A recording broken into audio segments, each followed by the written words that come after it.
There's poor people around. With your broke ass. Leader, they want to hear from the mayor. If y'all ain't learned that yet. The mayor, not the trustees that don't do nothing, that only run their mouth. Y'all don't do no work, no work. Y'all I'm Cara Wilson. I'm the mother of Alexis Wilson, killed by Dolton, Illinois police. At the time that my daughter was killed, Tiffany stood in front of a microphone much like this and said that she stood with the cops and they did do the right thing by killing my 19-year-old child. Not only did she not take those words back, she didn't offer her condolences.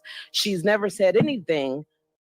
The first thing she did was hire this group of security guards to surround her and PR. So the real reason Tiffany has security is hiding from accountability about what she said about Alexis Wilson when she was killed. Now, if you watch the coverage of this murder, these officers violated her rights, reached in her car, jumped in her car, and put 7 bullets in my child. 2 in her head and 5 down her side. And the next day, you guys tried to spin it like she did something. Watch the video. She did nothing to deserve this. And again,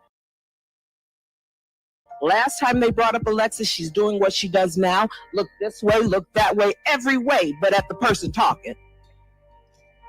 You don't give a damn, and you never did, and you never acted like it. She called out a whole press conference to call my daughter a criminal, and Homewood Flossmoor graduate with no criminal record. But Tiffany, you have one, because we used your mugshot to protest in front of your house. And that's why you hid. That's why you have security. So let's tell the truth, which I know you're incapable of. I wouldn't trust this woman if she stood on a stack of Bibles and had her tongue notarized. Not a damn thing she says comes out her mouth is true. Thank you. Say her name. Alexis. All right. Okay. All right. Amidst your shattering grief, the mayor of your village, Tiffany Henyard, who herself is a mother to a young daughter, approaches the podium. With a chilling lack of empathy, she callously declares to the public that your daughter deserved her fate, attributing it to her supposed poor behavior. She refuses to even acknowledge your presence as you beg for justice, your voice trembling with raw pain. Is this the kind of leader you want for Dolton? Someone so cold-hearted, so detached, so corrupt that she can turn her back on a grieving mother and a tragedy of unimaginable proportions. You have the power to effect change. You deserve a leader who embodies compassion, integrity, and genuine commitment to justice. Jason House can be that change. Perhaps she can be commemorated with a grand painting, a lasting tribute to the vibrant life she should have led. Another meaningful step could be passing a law in her name that holds law enforcement accountable for using excessive and unjustified force during their encounters. And let's not ignore the true character of Tiffany Henyard, a mayor who has squandered taxpayer money on opulent luxuries like lavish trips, first-class accommodations, high-end meals, and even has taxpayers paying the salary of her boyfriend, Kamal Woods, all while neglecting the very people she was entrusted to serve. Justice for Alexis Wilson, and let's clean house for 2025. Blessings, blessings. Welcome, welcome. Welcome to Uncensored Enlightenment Talk. And you're here with your host, Grace Levi. I'm sorry, I still got my cotton in my ears. How you doing tonight? We wanted to start this live off on a serious note and also highlighting that today is early voting, okay? It is time to vote, Dolton and Thornton. So you know what to do. You know what to do. But while that's happening, you know, we're going to keep you focused on what has happened, you know, some things that you want to address the up and coming new body with, because there's still some concerns. Tonight, what we're going to do is go over a police story that involves this officer. And I want to talk to you guys. This is going to be a serious live, so I really want you guys to get in there and talk about it, because we're going to talk about it from both sides. Because when you hear this story of Officer Perez and what we break down to you, you're going to understand that it's two sides to this. You see me fighting every single day. Every time you turn around, I'm saying justice for Alexis, justice for Alexis. But this goes deeper. This is a systematic issue. And this man, I believe he suffered with post-traumatic stress that led him to a series of killings. So let's put this on the screen real quick, because all of this, what we talk about, actually led to this particular situation, I believe, right here. Pritzker family matriarch Marion Cindy Pritzker has died at the age of 101. She was the wife of Hyatt Hotels founder Jay Pritzker and mother to their 5. Hold on. What did it do to me? This is supposed to have been a video about Perez. All right, let's get to, I do apologize. Let's read this. This is an article. I did believe that this was the video. I wonder how it skipped, but let's read it. Munster Police officer unalive in Indiana crash involving semi. Officials say. So this took place a couple of weeks ago. The crash involved a semi and a Dodge Ram. It happened after 1 a.m. on U.S. Highway 41 South, U.S. Highway 231. All right. This was in an unincorporated place by Lake County in Indianapolis. So Munster Police officer Ryan Perez, 31, was identified as the driver of the Dodge Ram. Police said he was unalive at the scene, were pronounced. The driver of the semi was a 41-year-old from Schererville. He was taken to the hospital for tests and was not injured. Police said Officer Perez was not on duty at the time of the crash and was driving his personal vehicle. Perez served for Munster Police for about 4 months after transferring from Illinois Police Department. So if you don't know what was happening with Perez, at that time, we basically have been on the hunt for Perez. And I'm going to be honest, from August until now, we've been tracking Perez. And just before he went to Indiana, you do know that he was in Munster. He was in, he was in Forest Oak, if I do believe I'm saying it the right place. And we talked to them about his extensive history, and they decided not to hire him. So he went to Indiana. We were made aware of that, and I'm going to say me and Miss Cara, we did follow up, and that's also everyone who has been supporting her. Went out there to the Oakwood, and that's when Burgundy Blue went with her and let them know who he was. So when he went to Indiana, we didn't.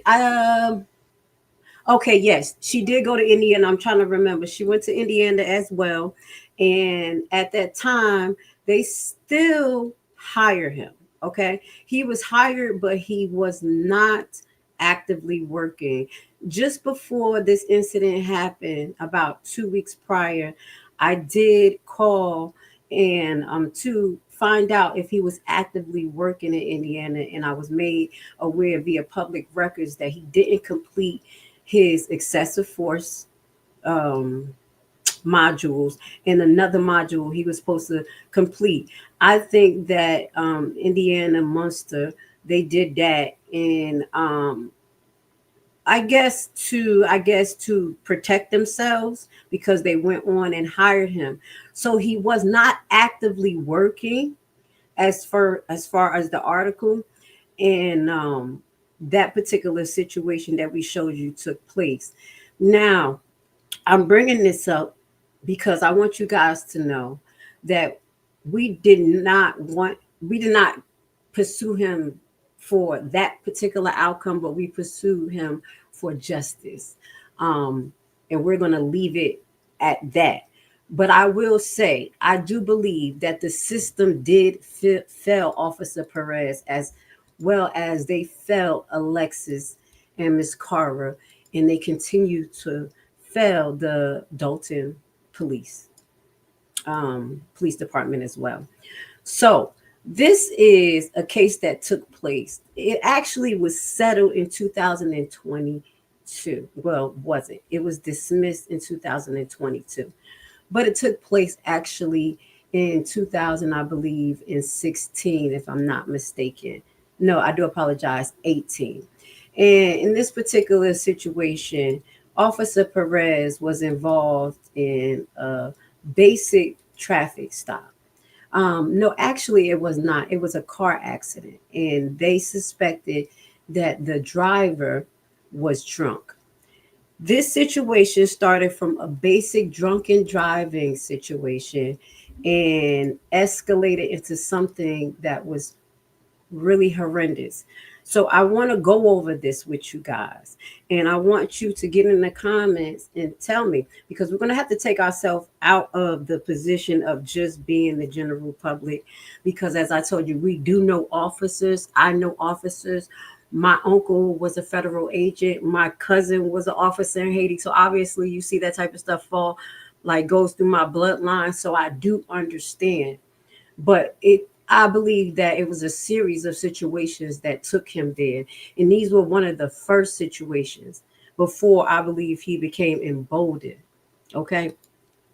Now, one of the things that I talked to, or I inquired with Dolton about via Freedom of Information request, what was their actual follow-up procedures with excessive force cases? How did the board handle them? What was their procedures after excessive force or a deadly shooting for the officer, as far as mental health checks? And there's no policy. There is a policy, sort of, not for mental health checks, but for the excessive force board. But either way, it is non-existent because they don't have personnel to enforce that. So again, you have officers that's subjected to a lot of things, understaffed, and undertrained, and some of them didn't even belong in a position, i.e. what we talked about with Tiffany, and they were on the beat, and these type of things was happening. So let me just get to this. This is Margaret, and we're gonna make sure we pronounce it. It's Awama, Margaret Awama. Okay, so this is one of the parties that's involved in it, and well, she did it on the behalf of Solomon Awama. And Solomon Awama is the gentleman who is deceased at this time. Okay.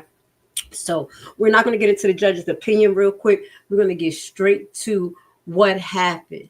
Okay. So this started off as a basic traffic stop. At 12:38 a.m. on March 10, 2018, police received a 911 call reporting a car crash with injuries at the intersection of Sibley. Yeah. Guys, y'all know I was having issues with it. I practice. Okay, so if I mess up, just get in the comments. I reprogram my brain.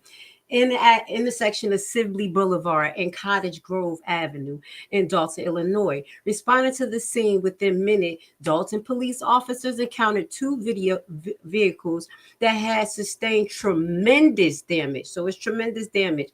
And they called for an ambulance. The driver of one of the cars was shaken, but was able to communicate with the officers and did not appear to have sustained any obvious injuries. The driver of the other vehicle, Solomon Awama, was in worse shape. Okay. When the officers first approached Mr. Awama vehicle, a red Ford Escape operated as a taxi for the Chicago Elite cab, he was unresponsive and appeared to be unconscious. So that says to me some type of head injury. The vehicle airbag had deployed. One of the responding officers, Officer Vincent Newson, loudly asked Mr. Awama if he could hear his voice, at which this point Mr. Awama came to and immediately hunched over and vomited into the passenger seat of the vehicle. Officers then attempted to ask Mr. Awama what he remembered before the collision. And Mr. Awama, speaking in what was described by Officer Newsom as a heavy African accent, stated, "I don't know. He just hit me." Now, I want you guys to keep this in mind. There's two things that I think of when I hear, when he wakes up and throw up. Is either he was drunk or he suffered a brain injury. Okay. This is some of the signs of injury of a traumatic brain injury: vomiting. Now, if you're getting intracranial pressure that fast, that's what happens. So I just want to keep that in mind. Okay. I'm going to read a little bit, then I'm going to get to y'all comments if y'all have something to say. But I want y'all to listen to the details of this, because this is going to really highlight the trauma that Perez went through. I'm going to be honest. Officer Perez and another Dolton police officer present at the scene peered into Mr. Awama's vehicle and saw a plastic cup on the floor containing a residual of dark colored liquid that, according to Officer Perez, smelled like alcohol. This caused Officer Perez to suspect that Mr. Awama was under the influence. His suspicion grew when paramedics arrived. As Mr. Awama was being loaded into the ambulance, Officer Perez described his demeanor as disorientated and recalled that he was having a hard time answering the paramedics' questions. He also noted that Mr. Awama's eyes was bloodshot red, and he detected a strong odor of alcohol coming off of him. Okay, so he was drinking. All right. So a Dolton police sergeant who was also present at the scene, Sergeant Johnson, who first name does not appear in the record, shimmered that Mr. Awama appeared to be intoxicated. No field sobriety test was conducted. However, as Mr. Awama had been placed in a clavicle collar, C-collar, by the paramedics, and his health was a concern at the point, Sergeant Johnson instructed Officer Perez to follow Mr. Awama to the hospital and process him for suspected driving under the influence. Okay, so this is how Perez got on the way to go into the hospital. So Janelle, the leading paramedic on the ambulance team that transported Mr. Awama to the hospital, also suspected that he may have been under the influence. In her disposition, she recalled noticing some kind of scent, maybe alcohol. I got quiet because we know alcohol. You're a paramedic at this point, so you need to get it together. Some also described Mr. Awama as uncooperative, and she and her colleagues attempted to assess his injury. He didn't realize what was going on, and he wanted to leave. As he was being loaded into the ambulance, he tried to get off the stretcher and walk away a couple of times. Okay. So this is Miss Janelle. Miss Janelle recalled that when they asked him directly if he had been drinking, his response was sarcastic. Yeah. The ambulance left for the Advocate Crisis Medical Center at around 1:15 a.m. Okay. So in the telemetry log, the document in which received hospital records and the preliminary information and receiving from the paramedic records incoming patient, hospital staff noticed that it was unclear whether Mr. Awama, Mr. Awama had been wearing a seatbelt at the time of the collision, that had been drinking alcohol, and that was combative but calming down. So this was some of the things that we need to know in the hospital, because that's how we kind of assess how bad the injury may be. But because he was acting this way, the first thing I already knew that they was going to want a CT. So the ambulance arrived at Advocate Crisis Medical Center at 1:26 a.m. The paramedic brought Mr. Awama to the trauma section of the emergency room and headed him over to the hospital medical staff. The hospital staff asked the paramedics why Mr. Awama was not backboarded all the way. And all paramedic response that he kept getting up and that they tried but could not get him to remain on the board. Mr. Awama was placed on the hospital gurney and the paramedics departed. 4 medical professionals was present in the ER when Mr. Awama arrived, all of whom were later disposed. So you have Valerie, an ER technician. I'm going to call her V because we don't need to say her name. V, she was an ER technician. Jolyn, I told you her name, a registered nurse assigned to the ED department that night. And Dr. Thomas, a trauma and general surgeon. and Dr. Taiwan, an ER physician, who at the time was a second-year resident. Okay, so according to Miss Jaslyn, Mr. Agwan arrived and he was drowsy and unable to maintain eye contact or answer the doctor's questions, but he was not in an agitated state. Miss J, removed Mr. Awama clothes and placed him in a hospital gown. At 1:42, Dr. Thomas ordered Mr. Agwama to be taken to radiology for various CT tests. We already knew that was where he was supposed to go to rule out potential head injuries. Okay, so Officer Perez had followed Mr. Agwama. This is when it get a little interesting. Officer Perez has followed Mr. Agwama to the hospital, was present in the ER while Miss J and the rest of the trauma team looked over him. And at some point, Mr. Agwama was transported to the radiology department. Officer Perez handcuffed him to the gurney, told Ms. J and Mr. Agwama that Mr. Agwama was in police custody for suspected DUI, and explained to her that he would have to stay alongside Mr. Agwama as they treated him. Officer Perez also administered the warning of Miranda, so they granted him his Miranda right at that time. Mr. Agwama and attempted to obtain his verbal consent for blood samples. So he read his Miranda right and tried to get a consent. And I know Mr. Agwama didn't give it to him. And that was one thing that we got to get at the hospital. We can't just take his blood because the police want it. So Ms. J witnessed this exchange allegedly. According to Ms. J, while officers were trying to get yes or no answers regarding the blood sample, Dr. Thomas came in and made it clear that she wanted Mr. Agwama to get to the CT before any type of form of DUI process took place. And that's usually how the doctor is. They not about to play, especially when you don't got no court order, nothing. We not about to go through no police process. Get him to get a CT, especially because he wasn't on the gurney. Okay, saying that they could increase his head injuries. And that's probably why he was acting a little extra crazy, but it get a little worse. So Ms. J then began to push Mr. Agwama gurney towards the CT room, and Officer Perez followed closely behind.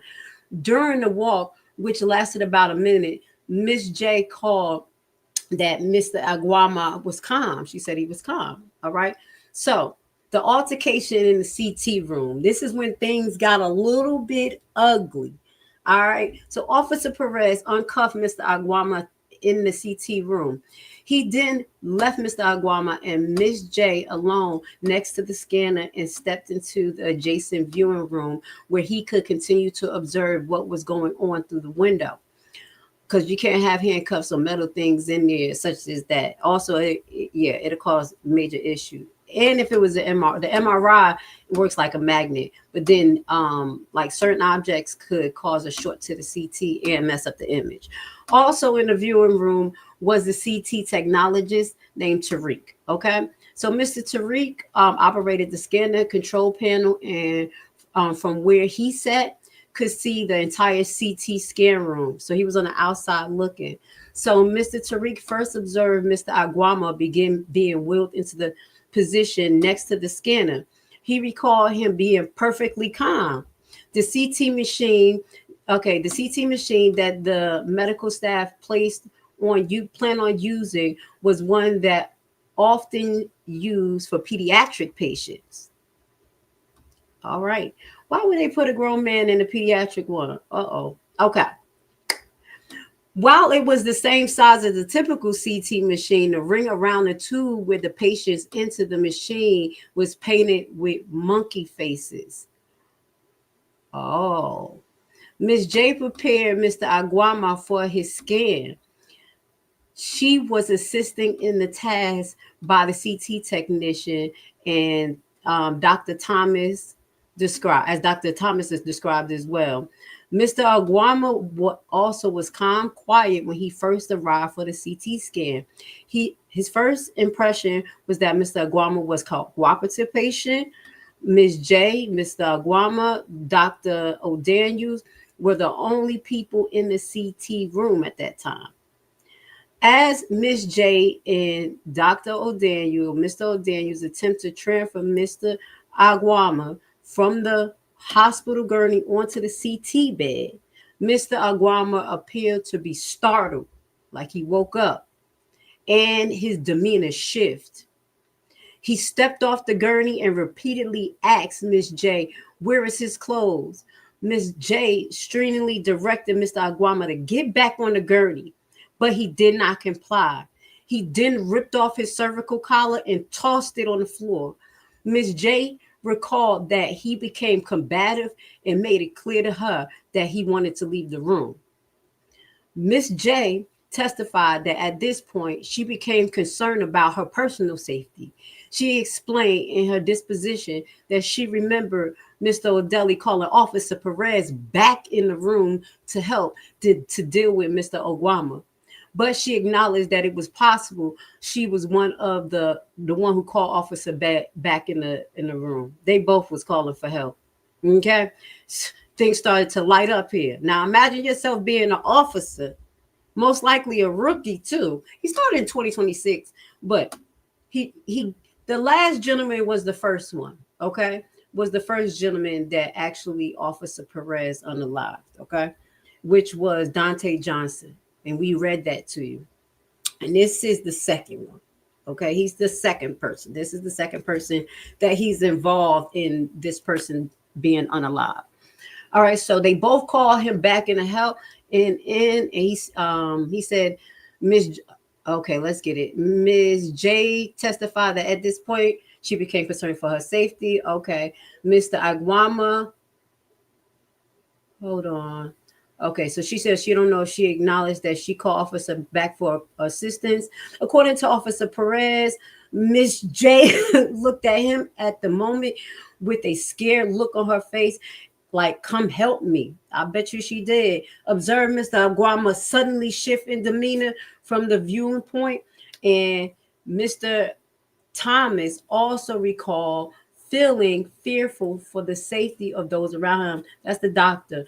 He described Mr. Awama as a really big guy, but was suddenly on his feet, naked, loud, and agitated. Okay, so Mr. McDaniels didn't know what to expect and felt helpless. After Mr. Awama tossed his seat collar to the ground, Mr. Edwin recalled that he began yelling something about voodoo magic. According to Mr. McDaniels, this is the because his name is Ekhoptib. They call him Ekhoptib, but it's McDaniels. They got McDaniels or Ekhoptib, Mr. Ekhoptib or McDaniels. So I'll stick with Mr. McDaniels. All right. So Mr.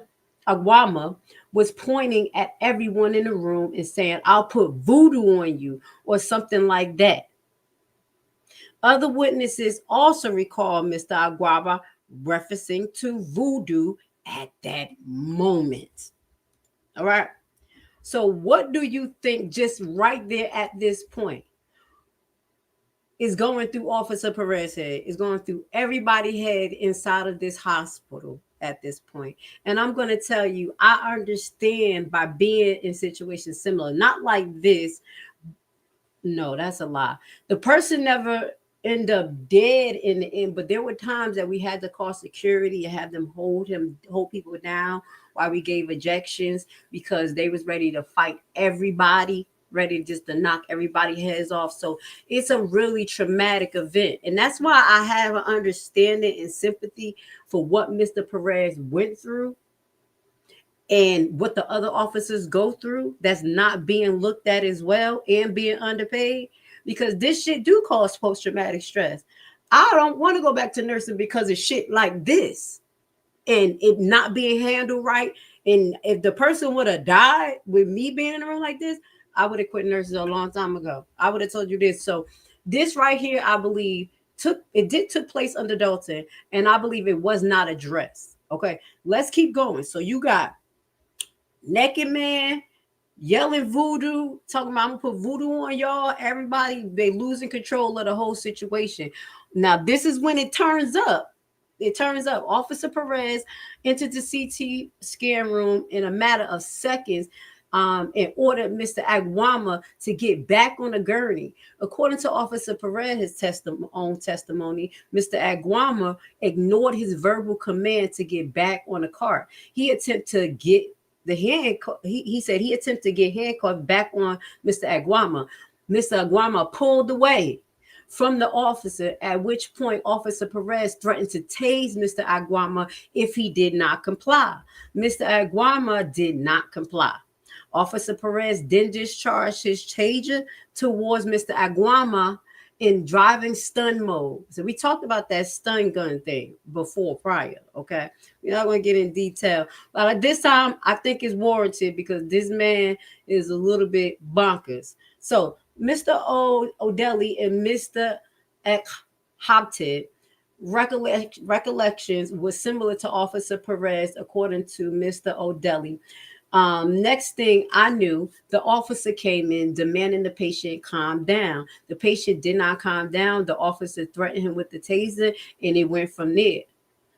Mr. Akaba also testified that Officer Perez first tased Mr. Awama after the initial warning. So they trying to let him know like they want him. So Miss J testified differently slightly. While Officers Perez and Mr. Akab and Mr. O'Delly all recall the taser being deployed after the verbal warning and prior to any significant physical contact with Officer Perez and Mr. Awama. Ms. J claimed in her disposition that even before using the taser, Officer Perez was already engaged in physical struggle with Mr. Awama. Now, this is according to the nurse, which includes the officer delivering at least one punch. One of the other witnesses recalled the pre-taser punch.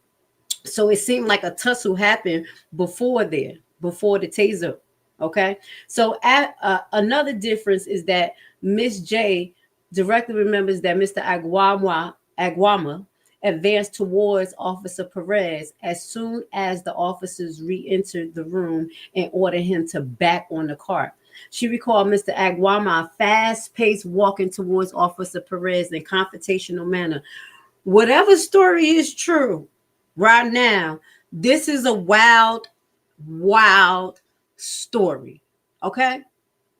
Could you imagine being in this situation? We really got to open our eyes to what people face. According to Officer Perez, after drive stunning Mr. Awama for the first time without success, he was given an additional warning and then drive stunned him a second time. And then he backed up, told Mr. Awama he was going to be tased again, at which point he continued to discharge. Officer Perez commanded. Officer Perez then discharged his taser for a third time. But this time, instead of using drive mode, he pulled the trigger and fired the cartridge at Mr. Awama. So he like, bump it. I'm going to shoot you from across here because you are crazy. So he already tased him twice. Don't forget this man is butt ball naked. Just remember that. Just butt ball naked. All right, so let's keep going. The taser prong lodged in Mr. Awama's torso. Officer Perez recalled that upon firing his taser, Mr. Awama charged him with his arms out. After the taser cartridge was fired, Ms. J recalled Mr. Awama pinning Officer Perez up against the wall and putting his hands in the officer's vest. I gotta be quiet for that. That is really traumatizing. She further recalled Officer Perez repeatedly telling Mr. Awama, don't do this, while pushing up against the wall. Officer Perez punched Mr. Awama several times in the head. Several times, Mr. O'Delly counted about 5 to 10 strikes in Mr. Awama's face and back and head. At some point, either immediately before or during the physical struggle, Mr. Awama had shed his clothes. It was now fully naked. I told you he'd been there because he only had a gown on, I would assume. With witnesses also noting Mr. Awama had urinated on the floor, although it was unclear exactly when this happened. Mr. Aktaba compared the scene he was witnessing to something out of The Incredible Hulk. Mind you, tased 3 times, still fighting. He's fighting because there's more than one person on him, and he still end up pinning Officer Perez and throwing him against the wall. And prior to this, talking about, I'm going to do voodoo on you. So he compared it to The Incredible Hulk scene, and he recalled Mr. Awama just would not go down and seemed barely affected by the tasing and the punching. He recalled that soon after Mr. Awama had moved on Officer Perez, which he interpreted as an attempt to grab his taser, and Officer Perez began punching Mr. Awama in response. The two fell to the ground and end up in the wrestling match.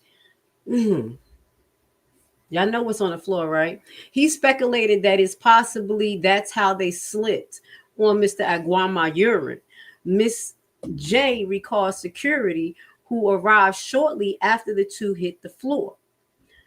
Tom, a nurse working nearby, heard Miss J call for assistance, which he describes as frantic, and he dropped what he was doing to get to the CT scan room. All right. So Mr. Taiwan, working with another patient elsewhere in the hospital, recalled a nurse coming up to him and telling him, your patient went berserk in the CT. And he tore off his C-collar and attacked the cop. In response, Dr. Taiwan ordered the preparation of a sedative and hurried to the CT room. You see, with the nurse on the side, us running down there telling us we got to handle him, get in the middle of that and get medicine. I'm traumatized reading this, y'all. Okay. The first hospital security officer to arrive at the room with Andre Walker. The first thing Walker saw upon entering the C2 room was Mr. Awama on top of Perez. So by the time they got down there, he already got the best of Perez. He recalled that Officer Perez had Mr. Awama in somewhat of a headlock, and Mr. Walker jumped into a fray and put Mr. Awama in an arm bear so that Officer, could get back on his feet. Mr. Walker and Officer Perez then worked together to get Mr. Awama face on the ground and to put him in handcuffs. Mr. Walker recalled that for a time, they were trying to regain control of him. Officer Perez has his knee on Awama's back. The nurse then injected Mr. Awama in the buttocks with a sedative ordered by Dr. Taiwan. After the sedative took effect, Officer Perez and hospital security staff, Mr. Walker and the 2 other security officers who arrived after him, picked up Mr. Awama up and put him back on a gurney, where they placed him in restraints. At this point, it's a give or take. When he's already in sedative, that's a double restraint. That is against the law. I know we just heard everything you heard, but as a nurse, and I know in my position, we wasn't supposed to do that. Maybe a soft restraint, but whatever. I'm going to move forward because he was already sedated, but I hate restraints, y'all, but sometimes we be needing it. According to Mr. Walker, the whole sequence from the moment he entered to the room until the moment where Mr. Awama was secured lasted between 5 to 8 minutes. Shortly after Mr. Awama was sedated and put back on the gurney, Dr. Thomas, the admitting trauma doctor, because there was 2 doctors there, okay? And I think it was a McDaniels too. It was 2 doctors. It was a primary, which is the ED, and the specialist. And the specialist ordered the CT for him. So when he went buck wild, the specialist went down there. The primary was the one that was in the ED. So y'all heard me say 2 doctors' names. So Dr. Thomas was the specialist. So she noticed. So this is when she noticed that Mr. Awama was no longer breathing. The doctor noticed it. not the nurse, because you don't, not the nurse like she's supposed to take the vitals every 5 minutes after giving sedated. Oh no, that's a daggone lie. 2 to 3 minutes, especially when you give a large injection. I know it ain't a drip, but regardless, the doctor figured it out. I know I'm supposed to be complaining about the hospitals here, but y'all already see what time I'm on. That's why I retired from the bedside, because this type of shit. Been involved in it. I have sympathy for the officers. So I want you guys to understand, when I continue to pursue the other officers involved in this Alexis Wilson case, do not think that I don't have sympathy. I do think that they need services, they need benefits, and they need help, and they need to be paid well, especially for shit like this. This is off the fucking rocket. Okay? I know the police down there in Dolton, you vote too. You better talk to your candidates. Shit.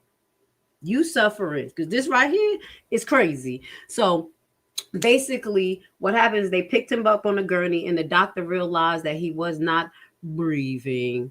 Okay, Mr. Aguirre was not longer breathing. The restraints were removed. That's why they didn't need it anyway. And when you put the restraints on him, you're supposed to be checking for circulation every 5 minutes. But right there, this is just ridiculous. The restraint was removed, and the medical staff immediately began to perform CPR. The efforts of the resuscitation of Mr. Awama was unsuccessful, and he was pronounced unalive at 2:53 a.m. So within 2 hours of getting to the hospital in a car accident, he was unalive. This is gross negligence on the hospital, I really will say. And I do believe that Officer Perez did get caught up in this one right here. The first one where he shot a guy in the back, he was being hyper responsive, I believe. But this one right here, this is what they have to face. So now I would assume after someone like him, went through this shit, he ain't about to tase nobody no more. He just, you see what I'm saying? And officers, you need to know when to quit. So this is the medical examiner report on March 11, 2018, the day after Mr. Awama's death. Dr. Johns Gate of Cook County Medical Center issued a postmortem report declaring the matter of Awama's death as a homicide. And I will hope Mr. Awama's wife or family pursued the hospital for negligence. There were so many things me as a legal nursing consultant can see what's wrong with this case from the hospital side. I would have tore this shit up. Get me in there. I'm every second. I'm sorry, I'm pinching my shot. Okay. So in this section of the report described the evidence of the injury. Dr. Gates noted multiple blunt force injury to the presence of the burn from the taser. Rich remained large in Mr. Awama's torso. Dag, this is wild. Dr. Gates' opinion that Mr. Awama died of hypertensive atherosclerosis, cardiovascular disease. He make me sick. So instead of them saying that he died because he got electrocuted and he was over sedated, this coronary, and this is another issue. I believe some people who work for the coronary office, the medical examiner office, are a little rogue. There was a few stories that I heard of medical examiners giving scenarios like this that don't even fit. Okay. This man had 2 tasers lodged in him, probably close to his heart, on top of having sedative. And he's saying it was at hypertensive atherosclerosis, cardiovascular. You know what that is? He's saying that he suffered from hypertensive, like hypertension, atherosclerosis is just atherosclerosis. I'm saying it, missing some vowels, but basically it's just you have clogged arteries. You don't die from clogged arteries unless it gets really, really bad, and it goes over time, and then you have heart conditions, and it show.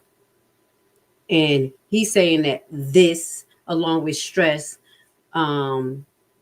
contributed to this condition, to this situation. This is he said. Mm-hmm. He said, but stress from this physical struggle was a significant contribution to the condition.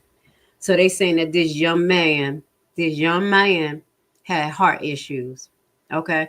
This is when you see the system covering up for the system, allegedly.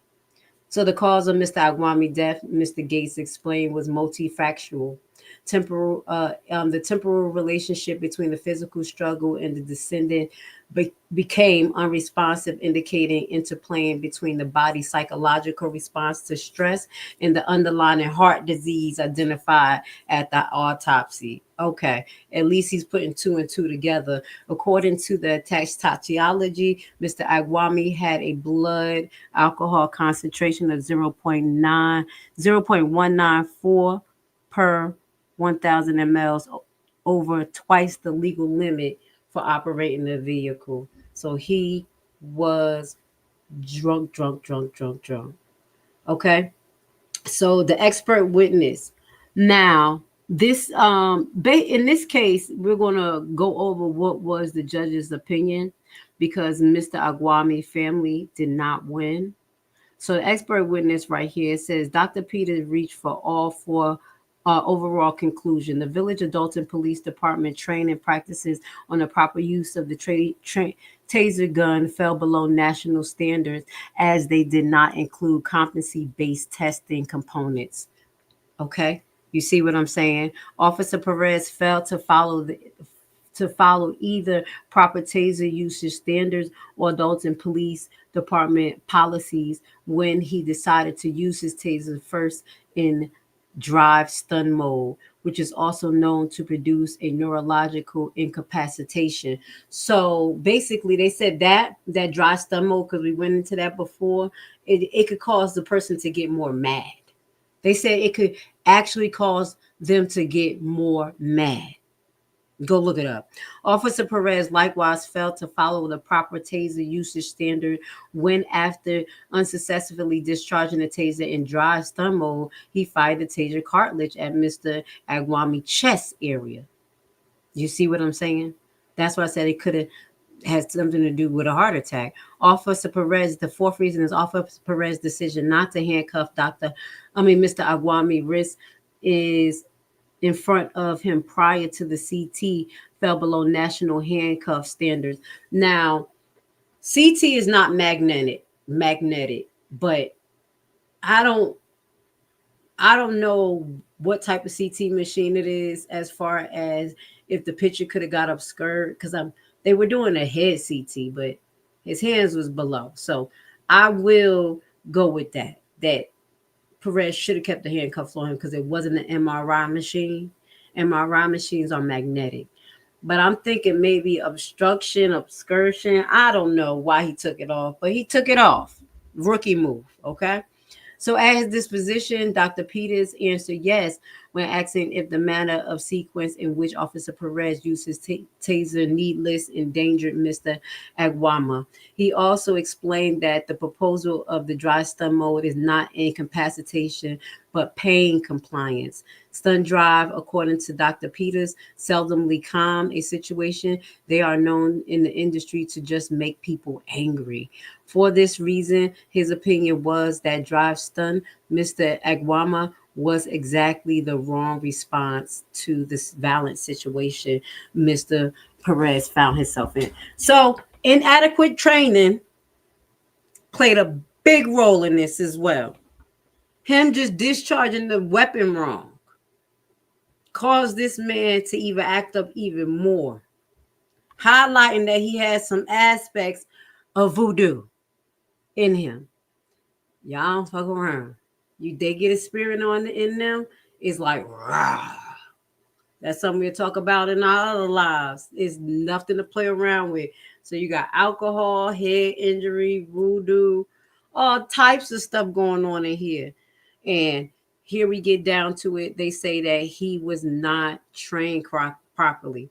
But in the spite of all of this, the downfall of this particular situation, I do believe, is the fact that they did not have body cameras at this time.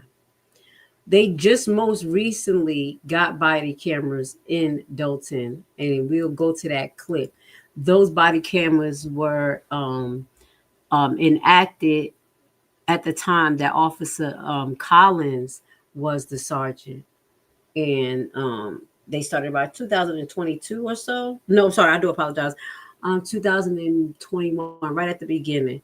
So that was one of the reasons why we were able to actually get proof of Alexis. Do you see what I'm saying? These are some of the things that you have to make sure that your county is up on. Some of these technologies will help you. So this is the summary judgment information. We're just going to get to it real quick. It's not too much. Okay, so on March 8, 2021, the circuit court entered a summary judgment in the favor of Officer Perez and the village of Dolton. In this writing ruling, the court determined that when Officer Perez entered the CT area and began to engage with the patient, he was providing police protective services to the hospital staff as well as Mr. Awama himself.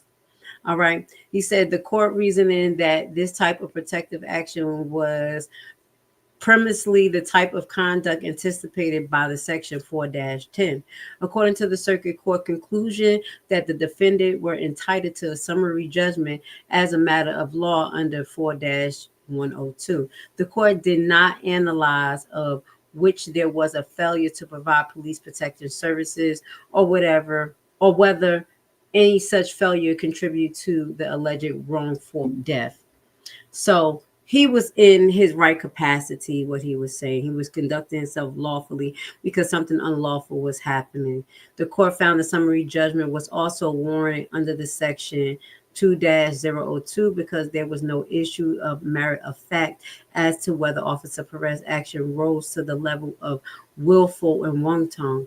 In this ruling, the court ceased Mr. Awama for including in his finding numerous misleading factual assertions that in the court view were entirely unsupported and often contradicted by record.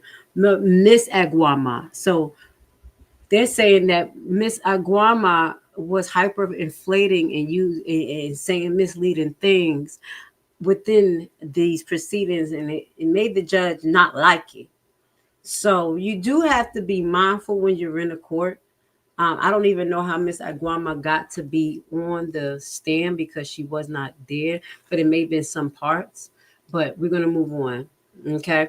The court concluded that Miss Awama failed to produce any evidence that could support the finding of defendant Perez acted unreasonable or with other indifference or consciousness disregarding the safety of Mr. Awama. Accordingly, it is also found that summary judgment in the favor of Officer Perez in the village of Dolton was appropriate under section 2002. The circuit court denied Ms. Awama a motion for consideration and made a finding that there was no jurisdiction to delay the enforcement or appeal or its order under the Illinois Supreme Court.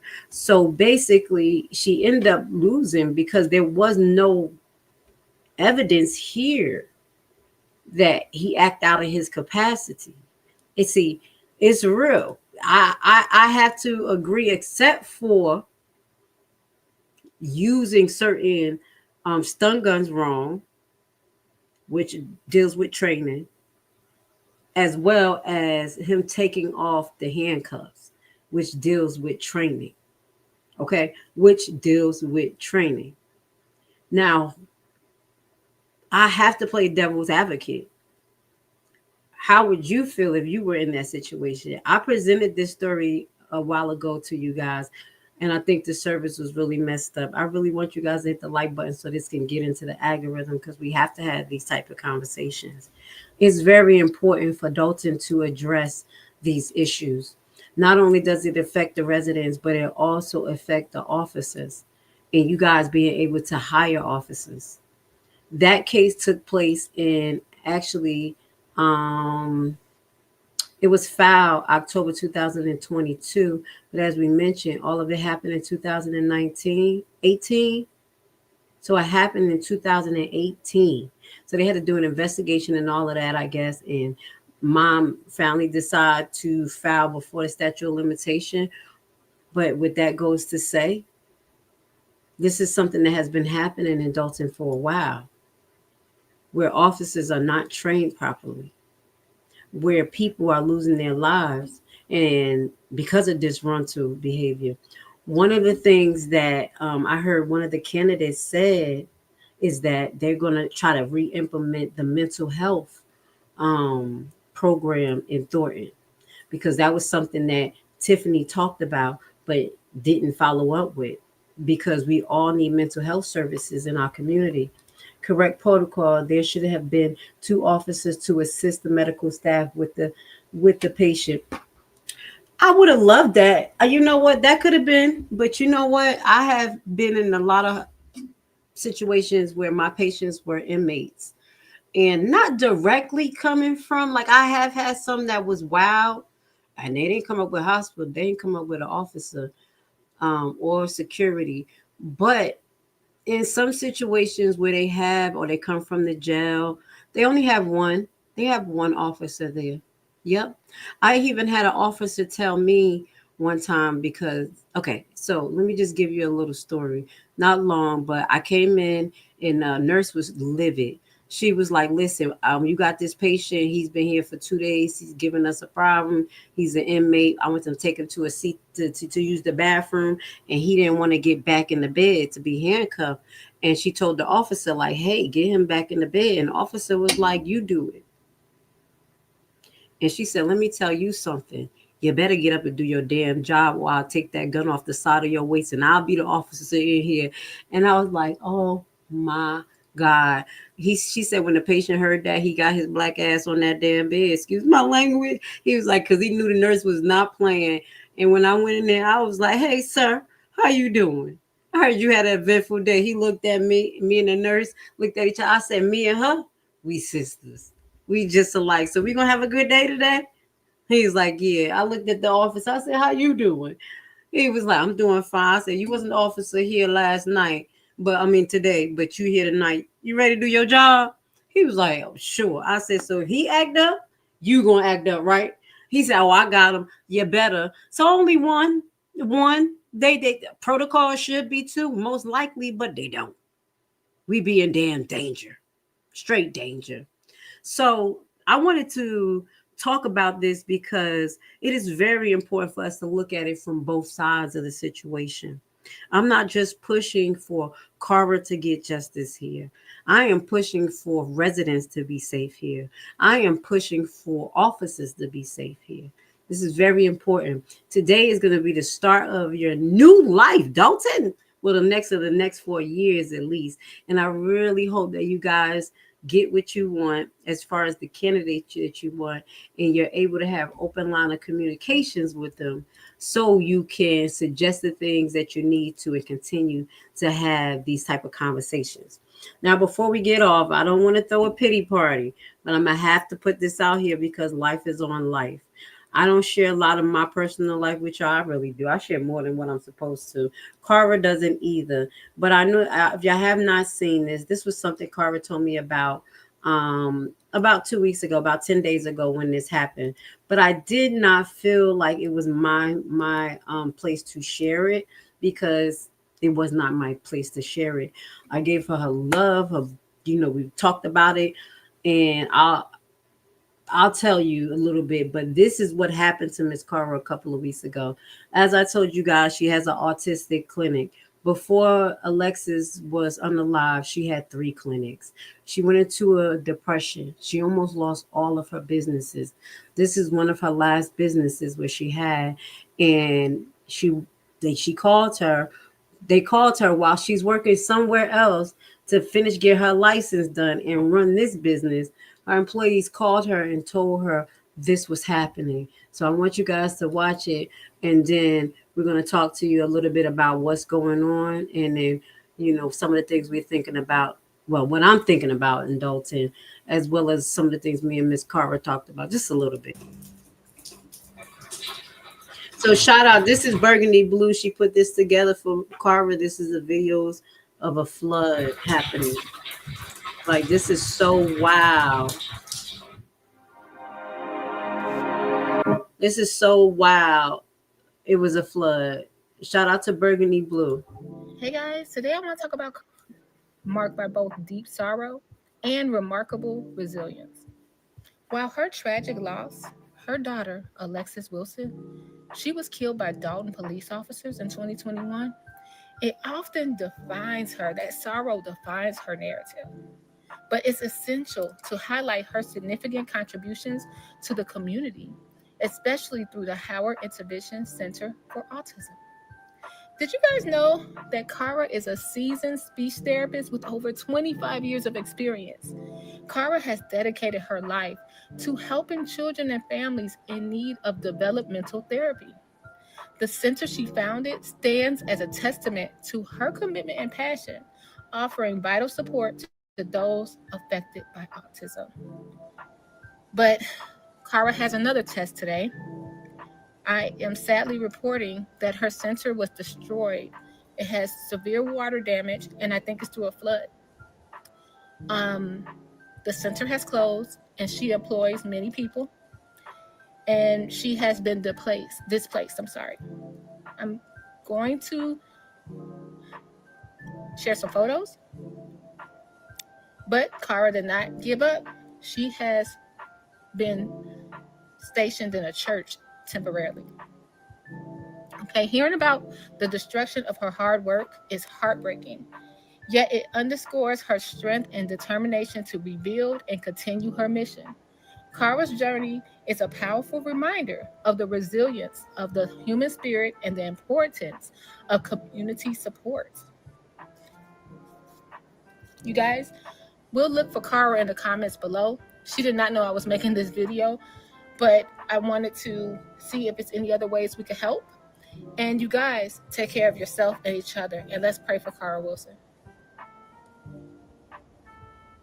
So I'm gonna give a shout out to Burgundy Blue. She did it in support for Kara, to see if people can help donate. I always have her GoFundMe down at the bottom. I'm gonna ask for you guys to help her out. She's a striver and she's a pusher, and I'm gonna tell you that what she has been through, not only losing her daughter, but me getting to know her, I would tell you not most individuals can endure it. And where she can still smile and give love and be wholehearted to people. That was one of the things I'm going to tell you that helped me realize, Grace Levi, get it together, because there are people that have went through things that you may not have even known because they don't show it.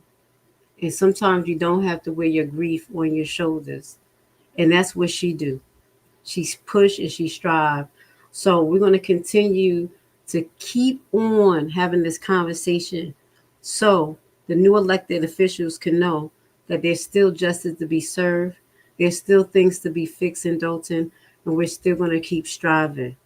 We ask for you, the elected officials in Dolton at this time. We're going to ask for you to let go of Officer Jared Carlton, the murderer of Alexis Wilson. We do know that he is on your payroll. We're going to have another live coming up next week so you guys can get to know who Officer Carlton is.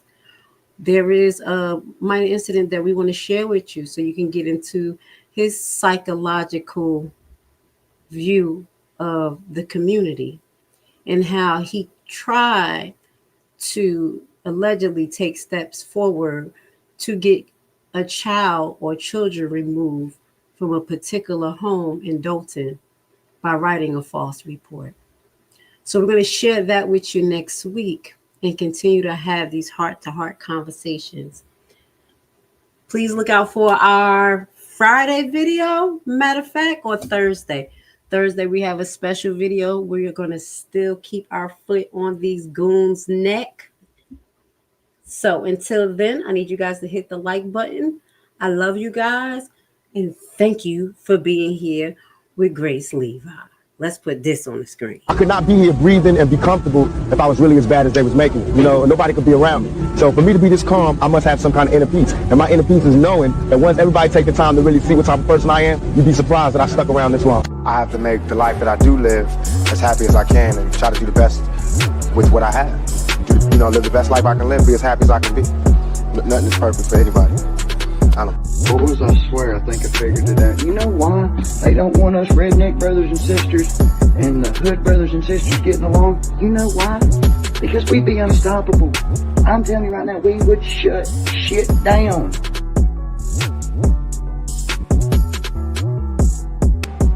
Would you like to learn a brand new and innovative way to invest your extra money that has a low barrier to entry and low competition?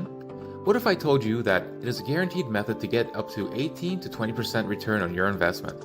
Tax lien and deed purchasing is the only way to get into the real estate market through the back door. No credit and no loans needed. This method isn't commonly taught, and therefore the competition is very low, for now. Put together a 14-hour info-packed course which will teach you everything you'll need to know to get started. Learn at your own pace, step-by-step guided video and aids to start you on the TLC deed investment process. The course offers many learning tools for new investors, helping ensure you safely invest in tax liens and deeds. Contact us today and join the buyback team.